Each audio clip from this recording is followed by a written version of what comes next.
So hello everyone, आज हम लेने वाले एफवाई का बिजनेस कम्युनिकेशन का लेक्चर नंबर 7, जिसका आज का जो हमारा टॉपिक है वो है हमारा जो सेकेंड चैप्टर है उसके अंदर आज नेक्स्ट टॉपिक लेने वाले हैं जो है advantages and limitations of upward communication. अब देखो इसका मतलब क्या होता है कि देखो हमारा जो अपवर्ड कम्युनिकेशन है, यानी अगर हम चाहते हैं कि हमारे बिजनेस के अंदर हमारे जो एम्प्लॉयज़ है वो भी अगर कुछ बात कहना चाहते हैं, बातचीत करना चाहते हैं अपने से बड़ी पोस्ट वाले के साथ में, तो आराम से पहुंचा सके, यानी अपवर्ड कम्युनिकेशन की मदद से पहुंचा सके। तो देखो इसके काफ़ी सारे एडवांटेजेस रहते हैं, मतलब काफ़ी सारे फ़ायदे रहते हैं अगर हम अपनी कंपनी के अंदर अपवर्ड कम्युनिकेशन का इस्तेमाल करते। बट यहाँ पर इसके काफ़ी सारे लिमिटेशंस भी होते हैं, यानी कि अगर आप अपनी कंपनी के अंदर इन अपवर्ड कम्युनिकेशन का इस्तेमाल करते हो तो इसके कुछ घाटे भी होते हैं, लेकिन इसके साथ में इसके कुछ एडवांटेजेस भी होते हैं। तो देखो इसी के बारे में देखने वाले आज हम लोग की क्या क्या फ़ायदे रहते हैं और क्या क्या घाटे रहते हैं। तो सबसे पहले बात फ़ायदे की कर लेते हैं। तो देखो क्या क्या एडवांटेजेस रहते हैं अपवर्ड कम्युनिकेशन के। तो देखो सबसे पहला जो एडवांटेजेस रहता है अपवर्ड कम्युनिकेशन का वो होता है फीडबैक।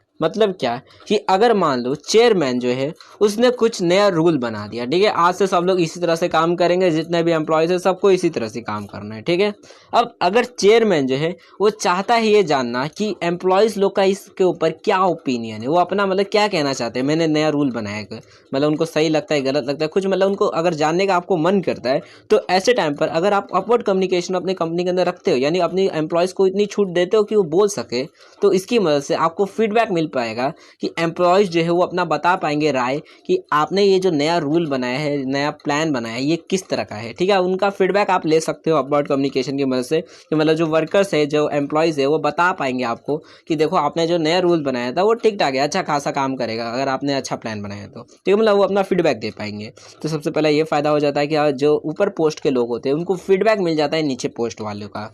उसके बाद दूसरा फ़ायदा ये रहता है कि कंप्लेंट्स एंड ग्रीवेंस, यानी कि अगर मान लो कि वर्कर्स को किसी भी तरह की कंप्लेन होती है, कोई भी प्रॉब्लम अगर उनको फेस करनी पड़ गई, मान लो मैनेजर है एक लड़की को छेड़ रहा है, तो वो जो लड़की एम्प्लॉय है वो आराम से चेयरमैन तक या फिर मैनेजर तक जो है ये बहुत मतलब बात को पहुंचा सकती है अपवर्ड कम्युनिकेशन की मदद से। मतलब उसके पास इतनी छूट है कि वो जाकर अपने से बड़ी पोस्ट वाले से बातचीत करके अपनी प्रॉब्लम को बता सके, जो भी कंप्लेंट्स है, ठीक है। तो ये सारी चीज़ें वो मतलब जो भी एम्प्लॉयज़ है वो अपनी से बड़ी पोस्ट के जो अथॉरिटीज़ है उनको बता पाएंगे और उनकी जो प्रॉब्लम्स है उन्हें सॉल्व करवा पाएंगे, ठीक है। तो ये पहले मतलब दूसरी फ़ायदा रहता है कि जितने भी कंप्लेंट्स रहते हैं वर्कर्स के, एम्प्लॉयज़ के, वो आराम से वो अपने बड़ी पोस्ट को बताकर सॉल्व करवा सकते हैं, जिसकी वजह से अगर मान लो कि मैनेजर को उसने बोला जाकर के मतलब सुपरवाइज़र का कंप्लेन कर दिया लड़की ने कि सुपरवाइज़र जो है मेरे को छेड़ रहा था। अब ऐसे टाइम पर अगर मान लो मैनेजर जो है उसके ऊपर कुछ एक्शन कर देता है या फिर उसका प्रॉब्लम सॉल्व कर देता है, तो बताओ वो जो एम्प्लॉय रहेगी वो कितना ज़्यादा इज्जत करेगी मैनेजर का। मैंने बोला मेरे प्रॉब्लम देखो मैनेजर ने सॉल्व कर दिया, उसके लिए मैं अच्छे से काम करूँगी। वो मतलब मान लो अगर मैनेजर कल को बोलता है कि भैया थोड़ा बहन थोड़ा अच्छे से काम करो, जल्दी जल्दी थोड़ा काम कर दो, अर्जेंट है, तो अच्छे से भी काम करेगी कि भाई मेरे को इसने मदद की थी, अब मैं भी इसकी मदद करती हूँ, अच्छे से काम करूँगी। तो अच्छा खासा रिलेशनशिप बन जाएगा जब ऊपर पोस्ट वाले नीचे की कंप्लेन को सॉल्व कर देंगे। तो ये फ़ायदा हो जाता है सेकंड की, मतलब कंप्लेन जो होती है वो नीचे वाले ऊपर तक पहुँचा पाते हैं और ऊपर वाले सॉल्व कर देते हैं। उसके बाद तीसरा फ़ायदा ये रहता है कि जो नीचे पोस्ट के जो लोग होते हैं, एम्प्लॉयज़ होते हैं, वो अच्छा खासा सजेशन भी हमें दे पाते हैं बड़ी पोस्ट वाले को। अब बड़ी पोस्ट वाले को सजेशन लेना क्यों रहता है, देखो अगर मान लो कि चेयरमैन जो है उसने कोई प्लान बना दिया कि देखो आज हम लोग क्या करेंगे, आदमी जो होगा वो इस तरीके से काम को करेगा, मतलब क्या कि मान लो हम लोग कपड़ा प्रेस करते थे तो बताएगा नहीं हम लोग ऐसे कपड़ा नहीं प्रेस करेंगे, ऐसे करेंगे जल्दी प्रेस हो जाएगा, ठीक है।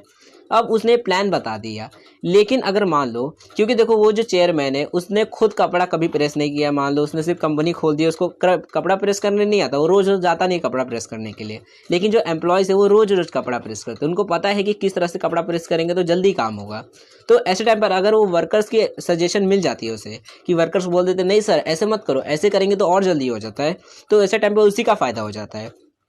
तो एम्प्लॉयज़ के जो सजेशन से या फिर जो नीचे पोस्ट के लोग हैं उनके सजेशन भी हम ले पाते हैं, जिसकी वजह से हमारी कंपनी के अंदर वर्क जो है वो ज़्यादा अच्छे तरीके से हो पाता है। उसके बाद देखो चौथा जो फ़ायदा होता है वो होता है स्कीम्स का। मतलब क्या कि देखो कभी कभी क्या होता है कि वर्कर्स लोग से बेसिकली सर्वे लिया जाता है या फिर पूछा जाता है कि बताओ हम लोग किस तरह से काम करें कि आप लोग ज़्यादा बेटर तरीके से काम करोगे। तो ऐसे में हो सकता है वर्कर बोले कि सर देखिए आप एक काम कीजिए, हमको थोड़ा 1 घंटे का लंच दिया कीजिए, हम ज़्यादा थक जाते हैं। अब अगर आप मान लो हमको 1 घंटे का लंच दे देते हो तो हम ज़्यादा बेहतर तरीके से काम कर सकते हैं, क्योंकि मैंने देखा है जिस दिन आप एक बार आपने 1 घंटे का लंच दिया था तो उस दिन हम लोगों ने नॉर्मल से ज़्यादा प्रोडक्ट बनाए थे। तो ऐसे टाइम पर देखो तो मतलब क्या, अगर हम ये सजेशन ले लेते हैं तो मान लो उसके रिलेटेड अगर कोई स्कीम बना देते हैं, मान लो एक वर्कर ने आइडिया दे दिया सर एक काम करो हम लोग पीस रेट पे कर देते हैं कि अगर आप मान लो 100 पीस बनाते हो तो आपको इतना रुपया मिलेगा, और अगर 100 से ज़्यादा बनाते हो तो आपको ज़्यादा पैसे मिलेंगे, तो ऐसे वर्कर्स ज़्यादा मेहनत करेंगे। तो ऐसे जो स्कीम्स होते हैं वो भी हम वर्कर्स की सजेशन पे बना सकते हैं। मान लो कि वर्कर्स अच्छा सजेशन दे देते हैं और अगर उससे हम फॉलो कर देते हैं, क्योंकि देखो वर्कर है, अगर उसको वो सजेशन अच्छा लगता है तो बाकी के वर्कर्स को भी वो अच्छा लगेगा। लेकिन चेयरमैन जो रहता है वो अपने फायदे की बात सोचेगा। मान लो वो सोचेगा एक पीस का मैं 10 ही रुपया दूँ, वर्कर सोचेगा 50 रुपया दोगे तो ज़्यादा अच्छे से लोग काम करेंगे। तो वर्कर्स की सजेशन के ऊपर ध्यान देकर हम उस हिसाब से स्कीम्स भी बना सकते हैं, तो ये भी फ़ायदा हो जाता है। उसके बाद देखो पांचवा और लास्ट फ़ायदा जो होता है, एडवांटेजेस होता है अपवर्ड कम्युनिकेशन का, वो होता है हार्मोनी। यानी क्या कि शांति बनी रहती है ऑर्गेनाइजेशन के अंदर अपवर्ड कम्युनिकेशन की मदद से। मतलब क्या कि अगर मान लो चेयरमैन ने कोई प्लान बनाया या फिर जैसे सुपरवाइजर था वही लड़की को छेड़ रहा था, एक एम्प्लॉय को छेड़ रहा था, तो ऐसे टाइम पर देखे हुए तो अगर एम्प्लॉय के पास उतनी मान लो हक नहीं रहता है कि वो जाकर मैनेजर को जाकर शिकायत कर दे, तो काफ़ी ज़्यादा तनाव का माहौल रहेगा कि वो सुपरवाइज़र हर रोज़ आएगा उसको छेड़ेगा, वो हर रोज़ रोती रहेगी कोने में जाकर उसको छेड़ रहा रहेगा, उस दूसरे को बोल रही रहेगी देखो ये मेरे को छेड़ रहा है, वो उधर मारपीट चालू हो गया। मान लो कि वो लड़की जो है वो अपने घर में किसी को बुलाकर उस मतलब सुपरवाइज़र को पिटवाने लग जाए, तो ये पूरा देखो झगड़ा झुगड़ी का माहौल रहेगा। लेकिन अगर इसी का उल्टा देखो कि अगर वो जाकर मैनेजर को कंप्लेन कर देती है, मैनेजर उसको काम से निकलवा देता है सुपरवाइज़र को, तो ऐसे देखो काफ़ी शांति हो जाती है कंपनी के अंदर, कोई भी मतलब झमेला नहीं रहता। तो हार्मोनी काफ़ी अच्छी खासी मेंटेन हो जाती है, क्योंकि कोई भी अगर मान लो प्रॉब्लम आती है नीचे वाले लोगों को, एम्प्लॉयज़ लोगों को या फिर वर्कर्स को, तो वो आराम से अपने ऊपर वाले को बोल देते हैं और उनकी प्रॉब्लम को सॉल्व कर दिया जाता है ताकि शांति बनी रहे। ठीक है, तो हार्मोनी अच्छी खासी मेंटेन हो जाती है अपवर्ड कम्युनिकेशन की मदद से। ओके, अब देखो इसी के काफ़ी सारे लिमिटेशंस भी होते हैं। यानी क्या कि अगर हम अपवर्ड कम्युनिकेशन का इस्तेमाल करते हैं अपनी ऑर्गेनाइजेशन के अंदर, तो देखो इसके काफ़ी सारे लिमिटेशंस यानी घाटे भी होते हैं, डिसएडवांटेजेस भी होते हैं। अब कौन से डिसएडवांटेजेस होते हैं, तो देखो सबसे पहला डिसएडवांटेजेस होता है डिस्टॉर्टेशन। मतलब क्या कि देखो कभी कभी क्या होता है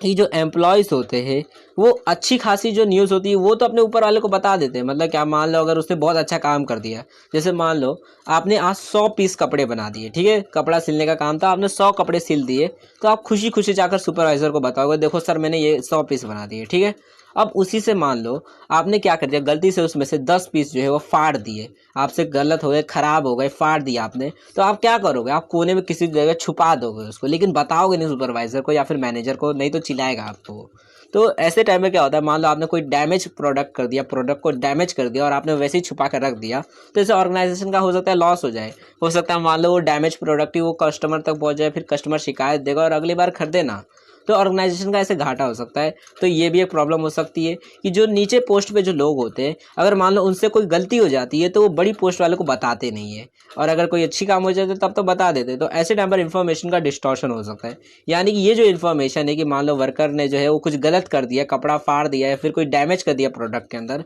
तो वो अगर इन्फॉर्मेशन सुपीरियर तक नहीं पहुँचती है तो ऑर्गेनाइजेशन का घाटा भी हो सकता है। बट क्योंकि वो अपने मतलब उसको डर लगता है कि अगर ऊपर वाले को बताऊंगा तो मेरे को चिल्लाएगा या फिर हो सकता है काम से निकाल दे, उसके डर के वजह से वो हो सकता है ना बताए, इन्फॉर्मेशन को आगे पहुंचाए ही ना। ठीक है, तो डिस्टॉर्शन भी हो सकता है इन्फॉर्मेशन का। तो ये मतलब सबसे पहला मतलब लिमिटेशन रहता है, घाटा रहता है कि नॉर्मली देखोगे कि अगर आप भी किधर जगह जाओगे काम करने के लिए, तो अगर आप ही से कोई गलती हो जाएगी तो आप नहीं बताओगे जाकर सुपरवाइजर को कि देखो सर मेरे से गलती हो गई, आप उसे किसी जगह पे छुपा दोगे, वहीं पे छुपा दोगे या फिर उसी में मिक्स कर दोगे, दूसरे में रख दोगे, अगर मान लो कोई प्रोडक्ट आपसे ख़राब हो गया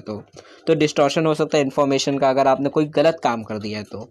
उसके बाद देखो दूसरा जो लिमिटेशन होता है वो ये रहता है कि अफेक्ट सुपीरियर सबऑर्डिनेट रिलेशंस। मतलब क्या कि अगर मान लो कि जैसा अब मैंने सुपरवाइजर का ही बताया कि सुपरवाइजर मान लो एक लड़की को छेड़ रहा था, ठीक है। अब ऐसे टाइम पर क्या हो सकता है, मान लो लड़की जो है वो जाकर मैनेजर को कंप्लेन कर दे कि जाकर बोल दी कि देखो ये जो सुपरवाइजर है ये मेरे को मतलब छेड़ रहा था, ये मेरे को परेशान कर रहा था। अब ऐसे टाइम पर हो सकता है वो मैनेजर जो है सुपरवाइजर को बहुत चिल्लाए, ठीक है तू कैसा कर रहा है, तू लड़की लोग को छेड़ने के लिए आता है कि काम करने के लिए आता है। तो ऐसे सारी चीज़ें बहुत ज़्यादा सुना दिया, मान लो 1 महीने की पगार छीन लिया, बहुत ज़्यादा सुनाया, और वो माफ़ी मांगा, सुपरवाइजर बोला सर मत निकालो काम से, और उसको दया आ गई तो छोड़ दिया, बोला जाने दे काम कर लेकिन अगली बार मत करना गलती, ठीक है।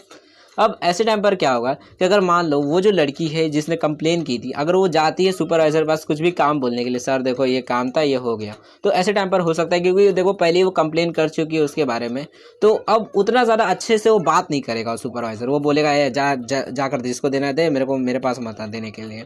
तो अच्छी तरीके से बात नहीं करेगा। यानी क्या कि सुपरवाइजर यानी कि देखो जो सुपीरियर है और जो सब ऑर्डिनेट है, जो ऊपर पोस्ट पे बैठे और जो नीचे पोस्ट में बैठे, उनके बीच में हो सकता है खटपट भी, मतलब थोड़ा रिलेशन खराब भी हो सकता है उनके बीच में। कि अब जैसे सुपरवाइजर और ये एम्प्लॉय के बीच में रिलेशन खराब हो गया, वो एम्प्लॉय अगर कुछ भी बोलने जाएगा उसको, तो सुपरवाइजर सुनेगा ही नहीं उसकी बात को। तो ये भी हो सकता है कि सुपीरियर और सबऑर्डिनेट्स के रिलेशन में खराबी हो सकती है अपवर्ड कम्युनिकेशन की वजह से। मतलब उनको खराब लगेगा कि मेरी बात जाकर ऊपर वाले को बोल दिया उसने। देखो तीसरा जो लिमिटेशन होता है वो होता है reluctance on the part of subordinates. अब देखो इसका मतलब क्या होता है कि देखो जो सबऑर्डिनेट्स होते हैं यानी जो नीचे पोस्ट पे जो लोग बैठे हुए रहते हैं, यानी कोई एम्प्लॉय या कोई वर्कर है, तो वो जो होते हैं वो अपनी किसी भी तरीके कोई कंप्लेन हो गई या फिर कोई भी सजेशन है या फिर किसी भी तरीके चीज़ रहती है, तो अपने से बड़ी पोस्ट वाले से बताने में बहुत ज़्यादा हिचकिचाते हैं। जैसे अगर मान लो आप ही स्कूल में ही देखो या फिर कॉलेज में देखो, अगर मान लो आपको कोई प्रॉब्लम होती है, ठीक है, कुछ चीज़ नहीं समझ आती है, तो देखोगे अगर मान लो क्लास में टीचर रहता है, वो पढ़ा के जाता है, बोलते पढ़ा दिया, ठीक है, अब वो पूछेगा, नॉर्मल रहता है, हर एक टीचर पूछता है कि आपको समझ आया कि नहीं आया, ठीक है। अब बेसिकली उसका काम रहता है पूछना, अब आपको बोलना आपका काम रहता है। अब ऐसे टाइम पर देखोगे तो काफ़ी सारे बच्चे रहेंगे जिनको कंप्लेन रहेगी, हाँ नहीं मेरे को नहीं समझ आया, आपने क्या समझाया, बट वो बोलेंगे नहीं, ठीक है। उनको लगता है कि मतलब मैं किस तरह से बोलूँ, कि उनको मतलब एक तरह से देखोगे तो डर टाइप में फील होता है कि मैं कैसे बोलूँ। ऐसा नहीं कि उनको लगता है कि जैसे बोलूँगा तो मार खाऊंगा मैं, बट फिर भी अंदर से हिम्मत नहीं करता कि जाकर खड़े होकर बोल दूँ कि नहीं मेरे को ये वाला चीज़ नहीं समझ आया। तो इसी को बेसिकली बोलते हैं कि देखो जो सब ऑर्डिनेट्स होते हैं उनको भी ऐसे ही फील होता है कि जैसे वर्कर है मान लो और उसको कोई चीज़ से कंप्लेन है, जैसे मान लो वही लड़की है उसको कंप्लेन था सुपरवाइजर से, तो वो जाकर मैनेजर से बोलने में उसको काफ़ी ज़्यादा हिचकिचाहट होती है, मैं कैसे जाकर बोलूँ मैनेजर को कि मतलब ये लड़का मेरे को छेड़ रहा है, परेशान कर रहा है। तो वो सोचती है कि मैं ऐसे ही मैं सॉल्व करने की कोशिश करती हूँ, नहीं बोलती हूँ जाकर, कंप्लेन नहीं करती हूँ, सजेस्ट नहीं करती हूँ जाकर, जिसकी वजह से हो सकता है कि ये जो इन्फॉर्मेशन है वो सुपीरियर तक ना पहुँचे, यानी जो ऊपर पोस्ट में बैठे हुए हैं उनके पास आपकी कंप्लेंट्स और सजेशन ना पहुँचे। जैसे अगर मान लो टीचर ही कुछ पढ़ा रहा है और उसने क्वेश्चन पूछ लिया कि बताओ इसका मतलब क्या होता है, अब देखोगे तो 90% में से बेसिकली जो 100% है उसमें से 20-30% जो लोग होते हैं उनको वो आंसर पता होता है, ठीक है। बट वो जो 20 और 30% जो लोग होते हैं वो डर से ही कुछ नहीं बोलते कि जाने दो, नहीं बोलता हूँ कि बता के भी क्या हो जाएगा, बताऊँगा तो कौन सा मेरा नाम बड़ा हो जाएगा, तो ये सोच के वो आंसर बोलते ही नहीं है। जो 20-30% लोग होते हैं, अब बचे हुए लोग को तो पता ही नहीं रहता है क्वेश्चन क्या पूछ रहा है, ठीक है। तो ऐसे ही क्या होता है कि जो सजेशंस रहते हैं एम्प्लॉयज़ के, वो भी बोलने में हिचकिचाते हैं, डरते हैं कि मैं कैसे जाकर अपनी बड़ी पोस्ट वाले से बातचीत करूँ, बताऊँ उनको, ठीक है। तो ऐसे टाइम पर क्या किया जा सकता है कि हम एक फेवरेबल इन्वायरमेंट बना सकते हैं। जैसे अगर मान लो अब दोस्ती रहते हैं, मान लो कि 4 दोस्त लोग बात करें, एक दोस्त ने क्वेश्चन पूछ लिया, बता भाई इसका मतलब क्या होता है, तो ऐसे टाइम पर अगर आपको मालूम रहता है तो आप फट से बता देते हो, हाँ देख इसका मतलब ये होता है, मेरे को सब मालूम है, तो उसके सामने आप फट बताने लग जाते हो। तो इसी तरह का इन्वायरमेंट क्रिएट करना है ऑर्गेनाइजेशन के अंदर भी, कि उनको फेवरेबल लगे कि हाँ अगर आपको कोई भी कंप्लेन है या फिर कुछ भी सजेशन है तो वो आराम से बोल सके, उनको ये डर ना लगे कि कहीं चिल्लाएगा तो नहीं, मेरे को बोलेगा तो नहीं, ये सारी फीलिंग ना रहे, ठीक है। तो इस तरह का बेसिकली ये लिमिटेशन रहता है कि जो सब ऑर्डिनेट्स उनको होते हैं उनको एक फीलिंग आता है कि मैं किस तरह से कंप्लेन करूँ, मेरे को डर लग रहा है, ठीक है। उसके बाद देखो चौथा और लास्ट जो लिमिटेशन होता है अपवर्ड कम्युनिकेशन का, वो होता है रेजिस्टेंस फ्रॉम ट्रेडिशनल मैनेजर्स। मतलब क्या कि देखो काफ़ी सारे मैनेजर्स होते हैं या फिर बोल सकते हो जो बड़ी पोस्ट पे बैठे हुए रहते हैं, मान लो कोई मैनेजर है, तो ऐसे जो मैनेजर्स होते हैं, कुछ मैनेजर्स ऐसे होते हैं जिनकी सोच ऐसी रहती है, बेसिकली उनको ऐसा लगता है कि मैं हूँ मैनेजर, ठीक है, मतलब मैं हूँ मैनेजर। अब अगर मेरे पास कोई सुपीरियर मतलब कोई मान लो कोई एम्प्लॉई है और अगर वो कंप्लेन लेके आता है कि सर देखो आपने गलत काम किया, ऐसे काम नहीं करना चाहिए था सर, ऐसे काम करना चाहिए था, तो उनको ऐसा लगता है मैंने ऑर्डर दिया और ये मुझे सिखाने आ रहा है कि मतलब नहीं मैं ही गलत हूँ तू ठीक है, तो मतलब उनको ऐसा फीलिंग आता है ये मेरे को गलत ठीक कैसे ठहरा रहा है, मतलब मैं गलत हूँ ये सही है, तो उनको इस तरह फीलिंग आता है मैं बड़ी पोस्ट पे बैठा हुआ और ये मेरी ऑर्डर को काट रहा है, मैंने जो बोला वैसा नहीं कर रहा है, अपने हिसाब से कर रहा है, इसको काम से निकालो जल्दी, ये मेरी बात नहीं सुन रहा है, तो उनको इस तरह फीलिंग आती है। तो ऐसे जो मैनेजर होते हैं जिनकी ट्रेडिशनल सोच होती है, मतलब पहले के टाइम पे क्या होता था कि अगर मान लो ऊपर से कोई ऑर्डर आ गया, पहले के टाइम पे देखो जितनी भी कंपनी रहती थी वो डाउनलोड कम्युनिकेशन को ज़्यादा फॉलो करती थी, कि अगर कोई ऊपर से ऑर्डर आ गया तो उसको नीचे वालों को फॉलो करना ही रहता था, कोई भी कंप्लेन वम्प्लेन नहीं करने का कि मतलब क्या सर ऐसा नहीं वैसा नहीं करना है तो कर, नहीं तो निकल जाए कंपनी से, मतलब इस तरह का रहता था, डाउनलोड कम्युनिकेशन ज़्यादा चलता था। तो वैसे ही जो अभी के कुछ मैनेजर्स होते हैं जिनकी ऐसी सोच रहती है कि मतलब मैं हूँ बड़ी पोस्ट का आदमी, अगर मेरे को कोई एम्प्लॉय जो है वो आकर सुना रहा है, बोल रहा है कि सर आपने देखो कैसा काम किया, या फिर देखो वो कैसा काम कर रहा है, आप कुछ कर क्यों नहीं रहे हो, तो वो कैसे मुझे सुना सकता है। उनको ये फीलिंग रहता है कि मैं उसकी बात को क्यों सुनूँ, मेरे से छोटी पोस्ट का आदमी है, मैं उसकी बात को सुनूंगा। तो ये फीलिंग की वजह से क्या होता है कि अगर मान लो कोई एम्प्लॉई है, वो कुछ कंप्लेन लेके आता है, कोई सजेशन लेके आता है, तो वो सुनता ही नहीं है, ध्यान ही नहीं देता, जिसकी वजह से वो आगे इन्फॉर्मेशन को पहुंचाता ही नहीं है, चेयरमैन तक, ऊपर पोस्ट तक इन्फॉर्मेशन को पहुंचाता ही नहीं, जिसकी वजह से देखोगे तो कम्युनिकेशन हो नहीं पाती है, अपवर्ड कम्युनिकेशन। तो ये कुछ लिमिटेशंस थे, मे बी आपको सारे लिमिटेशन समझ आ गए होंगे डाउनवर्ड अपवर्ड कम्युनिकेशन के। अब यहाँ पर हमारा अपवर्ड और डाउनवर्ड कम्युनिकेशन दोनों मतलब बेसिकली यहाँ पर ख़त्म हो जाता है। मे बी आपको सारी चीज़ें समझ आ गई होगी कि अपवर्ड कम्युनिकेशन होता है क्या, इसके क्या एडवांटेजेस और लिमिटेशंस होते हैं। ठीक है, अब देखो इसका जो नेक्स्ट लेक्चर है वो जल्दी चैनल पे आने वाला है, तो चैनल को सब्सक्राइब कर दो और वीडियो को शेयर कर दो अपने दोस्तों के साथ में भी, ताकि जैसे इसका नेक्स्ट लेक्चर जो वो अपलोड हो जाएगा तो उसकी भी आपको नोटिफिकेशन मिल जाएगा और उन वीडियोज़ को भी आप देख सकोगे। एंड अगर वीडियो को लेट देख रहे हो तब का टेंशन, यहाँ पर प्लेलिस्ट आ गई होगी, जाकर आप चेकआउट कर सकते हो। एंड हमारे चैनल पर फाउंडेशन कोर्स और बिजनेस इकोनॉमिक्स की भी प्लेलिस्ट अवेलेबल है, तो आप चाहो तो वो भी चेकआउट कर सकते हो। So thanks for watching my video, हमने नेक्स्ट वीडियो मिलेंगे।